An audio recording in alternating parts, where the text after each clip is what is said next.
Salam, hormatly ildaşlar. Men Aygözel Çareva. Biz bugün Excel kursumuzda siz bilen glavnaya ýa-da ingliçe bolsa home panelindäki elementler bilen tanışarız. Gelin ilki bilen başlangıç düşüncelerden başlaýan.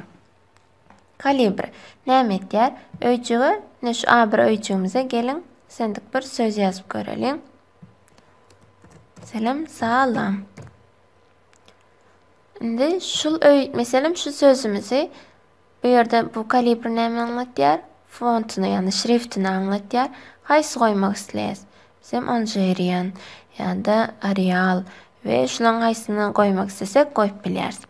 Indi bu näme etýär? Bu sözüň ullugyny anlatýar. Mesela has uly ýazyp bilýäris. Soňra bu sözü şriftin ulaltýar, bu kiçeltýär. Görüşümüz ulaltýar, bu da kiçeltýär. Indi bu jyrny etýär. Bu keseleýin ýazýar, bu aşagyny çizýär. Ýerde bulan ýok bolmagyny islesek, hersini aýratyn näme edip bilýäris? Aýryp bilýäris. Indi bu näme etýär? Bu ramka goýup berýär. Haýsy öýçügi saýlasak, şu ýerde ine bu aşagyny, ýokarysyny, çepini, sagyny, bu hiç granit goýmaýar, a bu ähli tarapyna da granitsa goýup berýär. Häzir şunyň tapagyny görmek üçin print edemizde nähili çykýar, şonu görelim. Görüşimiz diňe salam öýçüginiň daşynda granitsa barlygy üçin şu görünýär, beýlek öýçükler görünmeýär. Şoň üçin haýsy öýçügi görkezmek istesek, oň daşyna näme goýmaly bolýas? Granitsa ýa-da daşyna ramka goýmaly bolýas. Indi bu näme etýär? Bu öýçüň ýerligini boýaýar. Meselem haýsy renk etmek islesek, indi söz saýlap, bu da sözüň renkini ýetýär. Ine görüşimiz şeýle font berip bilýäris. Indi meselem şu öýçüge şeýle bir söz ýazaly. Meselem ýene de salam. Indi şu öýçügi hem men şunu ýaly ýazdyrmak islesem, ilk şu öýçügi saýlaýan, soňra şu ýerde ine format paprosu diýe şonu basýas we şu öýçügi hem şeýtsek, ine görüşimiz ýaly şu öýçügi hem edil şonu ýaly edip näme edip berdi? Ýazyp berdi. Meselem bärede hello diýip ýazsak. Ilki bilen şu öýçügiň obrazyny alýas, soň şu öýçügi bassak, görüşimiz ýaly bu öýçügi hem şonu ýaly edip ýazyp berdi. Indi eger şu öýçügi alyp kopya etmek istesem, indi bärde kopya var ve şu ýerik şonu goýmak istesem wstavit etdiň. Ine görüşimiz ýaly goýup berýär. Ýa-da şu öýçükdäkini alyp başga bir ýere goýmak islesem, onda gaýçyny ulanýan, saýlap gaýçyny bastyk, soňra goýmak isleýän öýçügimizi saýlap wstavity bastyk. Ine bu ýerdäki duran sözü şu ýere geçirdi ve görümini sazlamak üçin ýokary kelip kezek bassak, ine görüşimiz ýaly söz şu ýere geldi.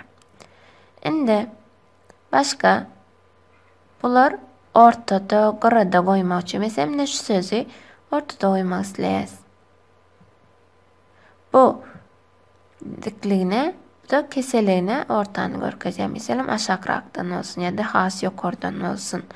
Bu sagdan bolsun, bu çepden bolsun, bu ortadan bolsun. Şonu görkezýär. Indi egerde sözü her türlü ýazmak istesek, meselem şu ýerde söz näme etmek var? Aýlamak var. Ne görüşimiz ýaly bunu aşağı çeksek, bu sözümüz nähili ýazılır. Ýa-da başgaça ýazmak istesek, tersligine bolsun. Ine. Ýa-da diýeli şeýlerini ýazmak istesek. Salam. Meselem şu ýerden şeýle çeksek, ine öz islegimize göre şu ýerde aýlap bilýäris. Indi